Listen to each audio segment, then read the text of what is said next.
47 urteko gizona espetxeratu dute emakume bat hiltzeagatik zarautzen. Azpeitiko guardiako epaileak hala agindu du akusatuaren testigantza entzun ondoren. Gizonak aurretiz bazituen aurrekari polizialak eta bere bikotekide ohiaren hainbat salaketa indarkeria matxistagatik. Baiona eta Pasaiako portuetako arduradunek lankidetza akordioa sinatuko dute azaroan. Pasaden uztailean Baionako portuko delegaritza Pasaian izan zen eta urriaren 10ean Pasaiakoa portu lapurtarrean izan zen. Lankidetzaren helburua jasangarritasuna, berrikuntza eta logistikaren alorretako jakintzak zabaltzea da. Tradiznako garraiolari nafarroek AP78an Ribaforadan mobilizatu dira larunbatean senideek eta lagunek lagunduta. Nafar gobernuari peajea kendu eta lan baldintzak hobetu ditzaten eskatzen dizkiote.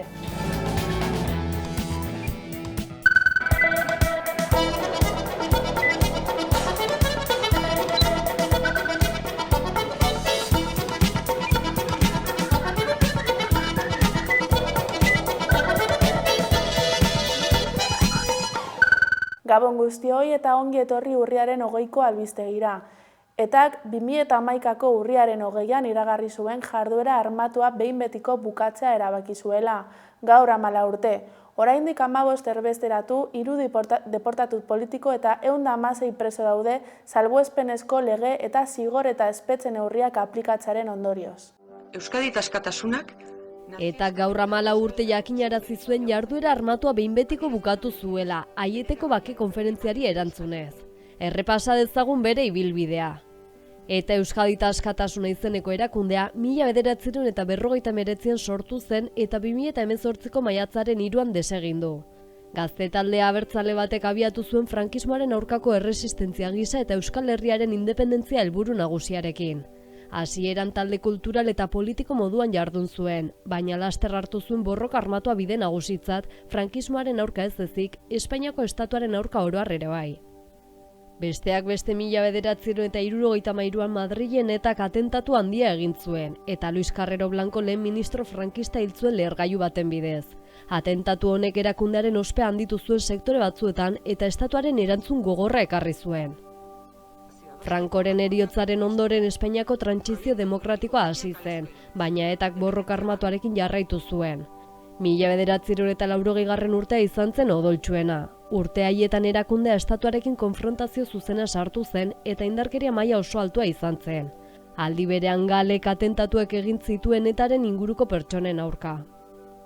1988an etak su-etena iragarri zuen, baina urtebete geroago hautsi zuen eta atentatuak berriz hasi ziren.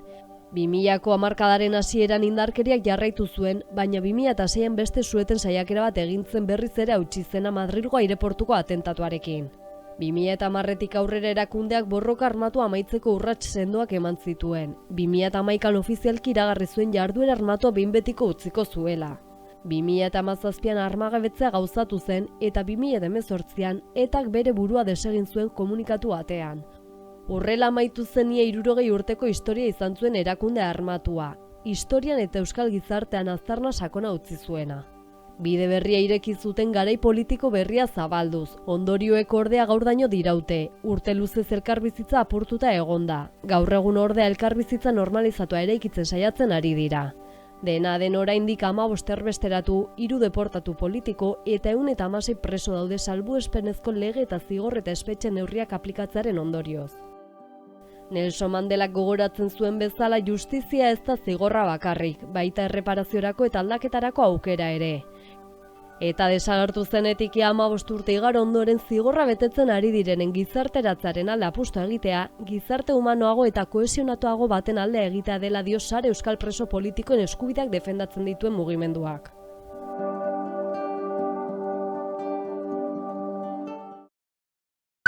Urriaren 12ko istiluetan gazte bat larri zauritu zuen ertzaintzak arabarrak berak eman du gertatutakoaren berri sareetan.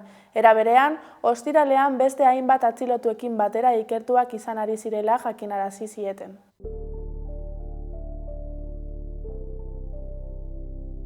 Urriaren 12 harira Falange Espainolak ekitaldia antolatu zuen Gasteizen. Horretan gazte bat zauritu zuen ertzaintzak. Arabarrak berak jakinarazi duenez, aurpegira zuzenean bideratutako pilotakada batek zauri larriak eragin dizkio. Gazteak salaketa jartzeaz gain, sareen bitartez bere istorioa ezagutaraztea beharrezkoa ikusi du. Argi eta garbi nuen, salaketa egin behar zela bai judiziala eta bai publikoa. Eta, abokatuak aholkatuak salaketa jarri genuen lehenik eta salaketa jarria publiko egin genuen. Eta, ezinbesteko ikusten genuen, ezagutaraztea, gainera ikusten duan jarrera gaitik, irudia daude, publiko egin da, oso ongi zabaldu da, eta hala eta guztiz Eusko Jaurlaritzak ez du inolako ardurarik hartu bere gain, eta ikerketa bat zabalduko dugula, eta beste, eta beraiek erabilitako bortxa neurrigabearen ardurarik ez dute hartu nahi, horren borondaterik ez dut ikusi. Orduan hori publiko egin dugula, imagina dezakezu ze jarrera hartuko luketen hori publiko egin izan ez bagenu. Niri hori gertatu zait, eta orain bortxaren kondena egiten ari diren politikari guzti hauek, hau gertatu zen duela astebete, eta oraindik ez dut haien inolako komunikaziorik jaso. Ez dira nirekin harremanetan jarri. Nirekin harremanetan jarri diren bakarrak izan dira ertzaintzak esateko ni ere ikertua izaten ari naizela. Joan nintzen familiarekin pote bat hartzera, eta justo momentu hortan etorri ziren ertzaintza uniformatu batzuk esateko paretaren kontra jarri behar nintzela, aldentzeko eskatu ninduten, senidengandik bereizteko paretaren kontra jartzea. Era oldarkorrean nire senideekiko identifikatzen eta inguruan pasten zen jendea interesa erakusten zuen jendearekiko edo argazkiak ateratzen zuen jende oro identifikatzen. Justo hori izan zela nolabait erabat ni izutzeko, nire senideak ere identifikatuak dituztela jakin dezadan, eta jakin dezadan, hemendik egiten duan gauza oro, nire senideengan ondorioak eduki ditzaketela, ezta. Gainerako atxilotuekin batera, ziur asko auziperatu izango naizela. Hiru dira delituak, halako gauzak espainolez notifikatzen dira, zoritxarrez, desórdenes públicos, riña tumultuaria, oker banago, eta atentado contra la autoridad. Harro nago, eta uste dut egin behar genuela, halako mobilizazioak Euskal Herrian ezin dira normalizatu, ze bat utzi ezkero, badakigu bigarren bat eta hirugarren bat eta laugarren bat gertatuko dela, eta hori edatu baino lehen ikusten ari gara Espainian zenolako gorakada izaten ari halako mugimenduek, Euskal Herrian zorionez ez dago halakorik, baina ez dago halakorik beti aurre egin izan zaielako. Orduan, garrantzitsua iruditzen zitzaidan aurre egitea, instituzioen neurriak hartzen ez badituzte, herritarrok hartu genituen. Hau gertatu zitzaidanean, harremanetan jarri nintzen ospitalean nintzelarik, salaketari buelta batzuk ematen, harremanetan jarri nintzen abokatu batekin. Esateko, salaketa hau jarri nahi nuela. Berak izan zidan, ez da pentsatu ere, berak halako kasu zenbait ezagutzen zituen eta guztiak artxibatzen zirela. Orduan, geldirik egoteko, saiatzea ertzaintza nitaz hartzen ez zen, nitaz paso egiten zuten eta bere hortan usteko, gertazitekena da ertzaintzak erantzunkizunik ez hartzea eta niregan auziperatu izatea eta delitu guzti horiek jatea. Eta guztu gainera pozik nago, guztu jendeak ere hala ulertu duela, egindakoan zilegitasunean jende askok sinisten duela. Hor iruditzen zaitu orain politikariak badukatela arila hartzen jokabide bat, moralez, mozorraturiko ideologia bat, baina funtsean erosotasunean oinarritzen dena. Hau da, deus ez egin eta fasismoa geldituko dugu beste alde batetara begira. Badirudi ongi doala, muturra josi zidaten, baina ikusi beharko da ebakortza horiek salbatu ahalko diren, ziur asko ez, eta orduan mediko aldetik eta dentistekin eta maxilarekin hor gabiltza bueltaka. Baina argi eta garbi daukagu bai judiziala eta bai mediku osasun aldekoa hilabetetarako edo urtetarako jo dezakela. Orduan eta judiziala ikusiko dugu orain pentsatzen dute ez dakit fiskalaren esku dagoela edo ertzaintzak abiaturiko ikerketa hortan ez daukat itxaropen gehiagirik. Egiazki benetan abiatu nahiko balute eta egin nahiko balute hori ordu betean argituta legoke, okerrez banago ni aurrekoan ostiralean identifikatu nindutenean, dana kamera bat zeramaten bularrean, igandean ere ulertzen dutelako bat zeramatela, orduan hori ordu betean argituta daukate. Gaineanik pista guztiak eman dizkiet, argi zintzoa izan naiz, aurrezkoan naiz, izan diet zer egin duen, non nengoen, gainera argazkitan argi ikusten da, orduan, ikerketak ez luke bide luzerik izan beharko, eta aitorpen hori azkar etorri beharko litzateke mundu normal batetan biziko bagina.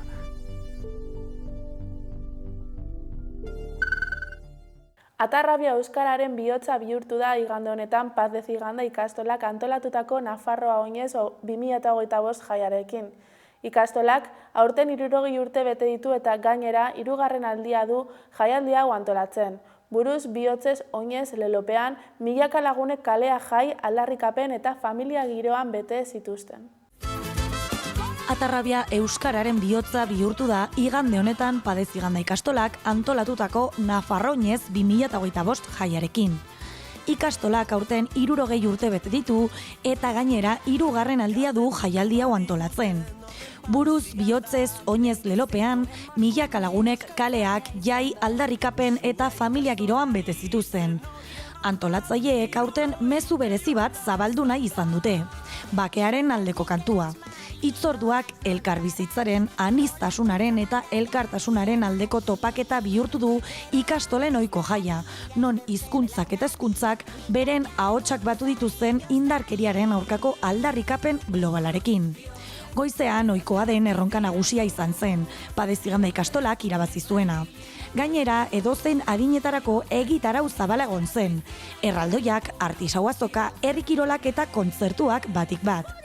Estenatokietan korrontzi, motxila 21, trikidantz, gozategi, Nafarroa 1512 eta sorotan bele izan ziren, besteak beste, euskal musika tradizionala gaur egungo soinuekin nahastu zutenak, publikoan hitz eta sutsua dantzaraziz. Antolatzaileen arabera, giroa ezin hobea jardunaldi historikoa eta oroimenerako hitzordua bezala deskribatu zuten. Parte hartze masiboa, klima ona eta ezbehar nabarmenik gabeko eguna.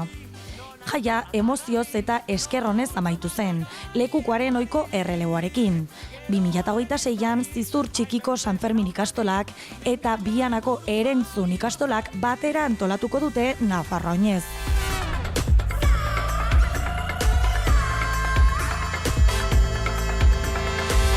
Kate protesta garrasi, bihotzak pentsatzen nahi du ikasi, loratu bardea, loratu irati, buruak hizkuntza lastatzen daki. Ikastolen jaiak milaka lagun elkartu ditu Paz de Zigandak antolatutako edizioan. Jendeak nola bizitzen duen jakiteko Atarrabiara gerturatu gara. Haiekin Irune Rejano izan da.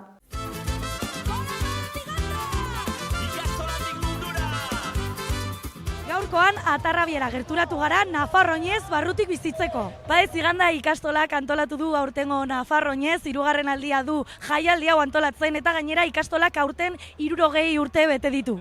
Jendeak Nafarroa oinez nola bizitzen duen jakiteko zatozte gurekin.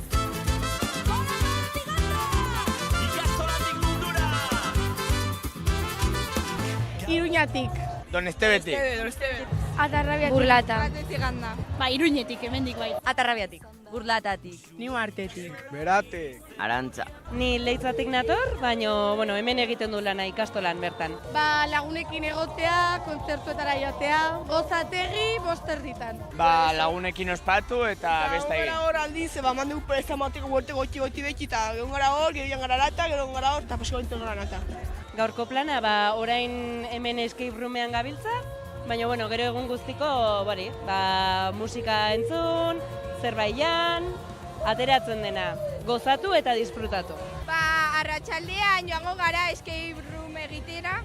Ongi pasatzea eta pixka deskonektatzea bai. Pues hasi gara eguna erronkako gunea montatze. Garelako Paz de Zigandako ikasle ohiak, orduan laguntzen pixka bat antolaketan. Eta entzun dugu badagoela ere trikidantz, ez? Bai. Eskatu pagatinak eta jarri agerpegitik. Erraldoiekin egon. Nik ekarri dut kantinplora. Baita ere diru haunitz, diru trukearentzako, txaketa eta txubaskeroa. Jurru outfita, ez? Inor ofenditu gabe, ez? Eta beltzak, eta mendiko galtzak. Bizkaratzen armariun. Mendiko botak, praka erosoak, txira bat euria egiten badu. Euskara jarraitzeko mundutik gustora. Egiteko nondik atorren eta gero denen artean ere izautzeko eta hola, Nafarroen artean izautzeko Iruñekoekin guk egoteko eta lagun gehiago egiteko. Euskara sustatzeko Iruñan, baina baita Nafarroan, euskaldun guztiak elkartzeko. Euskara bultzatzeko, euskara behar dugulako eta euskalduna garelako. Euskara bultzatzeko, ez? Eta konektatzeko ez dakit. bueno, batez ere euskara bermatzeko lako jaialdiak beti importanteak dire. Horrela, jendea jakiteko euskera hemengo hizkuntza dela. Gora euskara! Gora euskara! Gora euskara! Gora euskara! Gora euskara! Gora euskara! Gora euskara! Gora euskara! Gora euskara!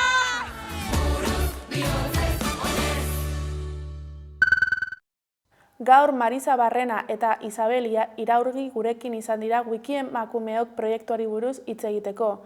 Haiekin Usu Egarro izan da. Kaixo guztioi eta ongi etorri. Gizon eta emakumeen presentzia digitalaren arteko arrakala nabarmena da oraindik ere.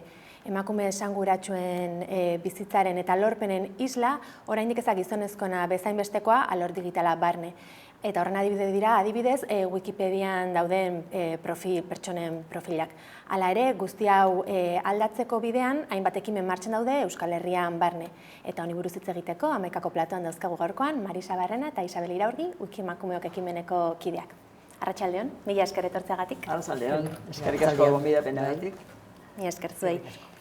Hasteko, konta iguzue, nola sortu zen Wikiemakumeok proiektua sortzearen ideia hori?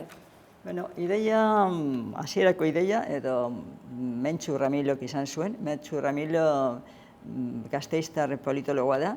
Eta berak 2015an, orain dela 10 urte, ideia izan zuen, eta ideia izan ez ezen, martxan jarri zuen Wikiemakumeok proiektua.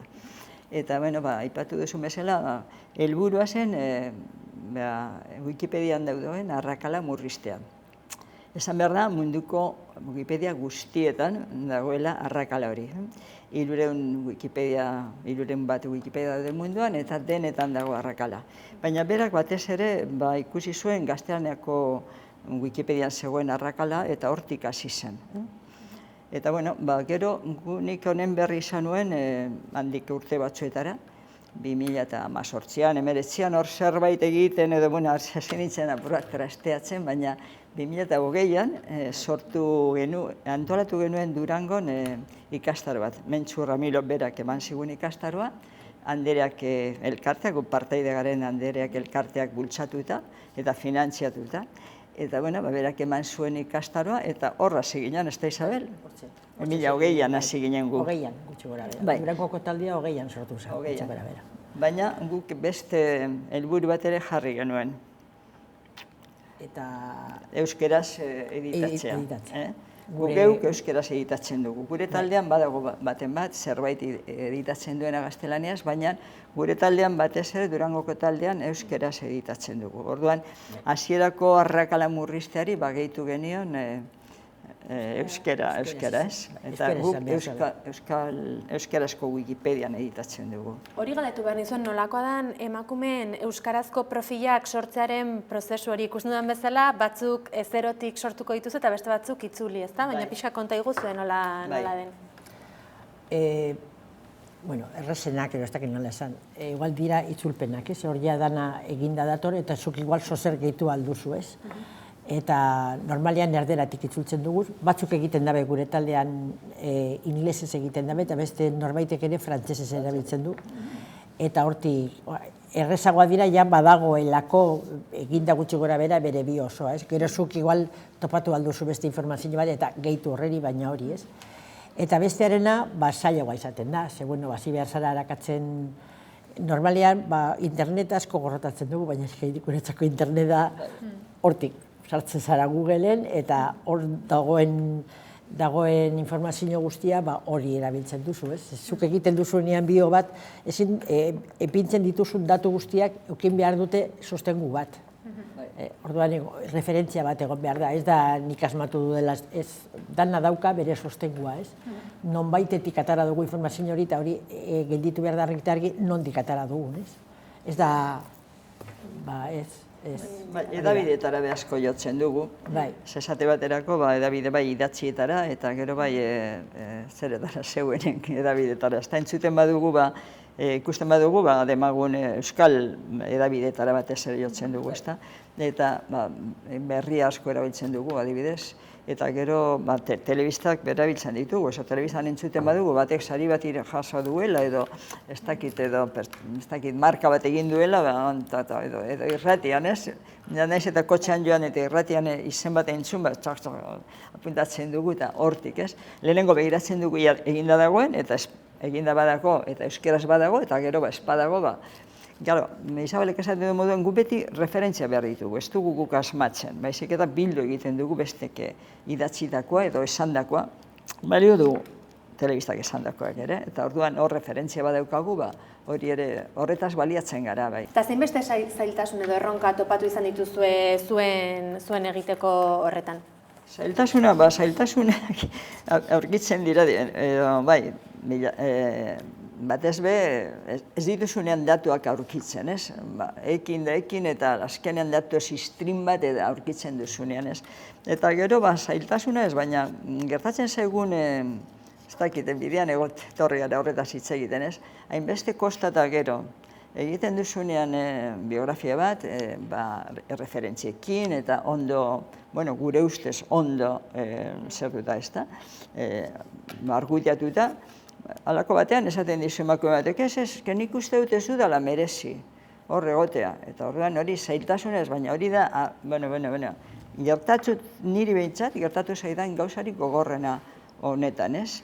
Esatea, nik ez dut asmatu, eskenean bilatu dut hemen, han bestean, biziri daudenekin gertatzen dago, ez? Eta, esaten ez, hainbeste kosta ondoren, datuak egitea, eta, azkena esan dezu, nik uste dut ez dudela merezi.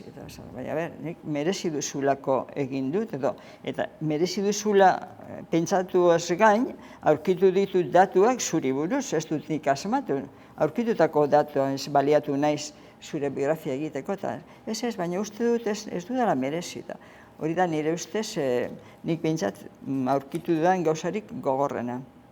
Eskotan agian emakumeok ez dauka kosta egiten zaigu pertzepzio hori izatea izan ditugun lorpenena agian. Hori da, ikasi dugu apalak izaten beti gerizpean egoten eta inbestean barneratu dugu, esaten dugu ez dut merezi, baina ez duzuzuk merezimendu hori kalifikatu behar, hori guk egiten dugu, gu gaude horretan, ez? Hori da niretzat ez da gertatu zaidan gogorrena, Eta taldea sortu zenetik, zenbat datuak pixka jakiterren, zenbat profil edo sortu dituzue, badituzue datuak? Asko egin ditugu, asko gara bere. Esan dugun bezala, 2008an sortu genduen taldea, pandemia tartean egon zen, eta gaur baditugu 10.940 eta 40.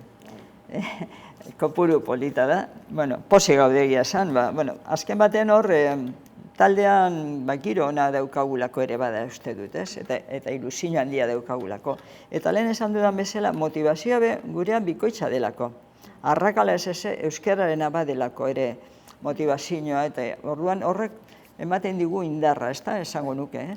Eta hortik, gero esan behar da, hori guk euskeraz egin ditugu horiek, 10.940.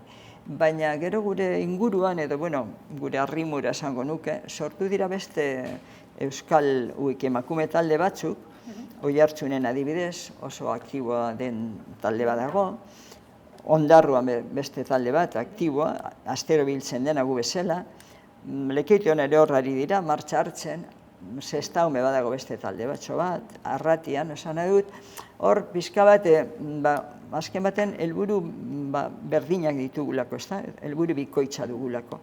Eta, gero esan behar da, Euskaluik emakumeok egiten dugun lanak, bere emaitza ere baduela, portxentaietan, ez? Emakumeok guztira egin dugunetik, Euskaldunok egin dugunak, 189 da, euskeraz. Orduan, esan dudamena, helburu bikoitz horrek motivazio handia ematen digu. Eta gurearen kasuan, sortea bebada, halako 2020-tik, batzuk hortxe 2020-tik, gero berriak ere etorri dira, beste ikastaroak ere antolatu ditugu berriak lortu guran, eta hortxe gaude. Hala ere, gehiago behar ditugu esan behar da. Eta, eta esan dugu bezala batzuk itzulpenetik datoz, itzulpena egiteko Elia dago hor, uste dut Eliari eman behar zaizkiola, eskerrak Elia itzultzaile automatikoak lan handia egiten du.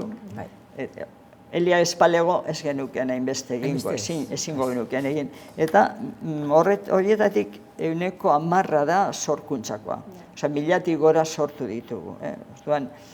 Sorkuntzak eman digu lana, baina posa bai. Sortzea, niretzat behintzat, sortzea posgarriago da itzultzea baino.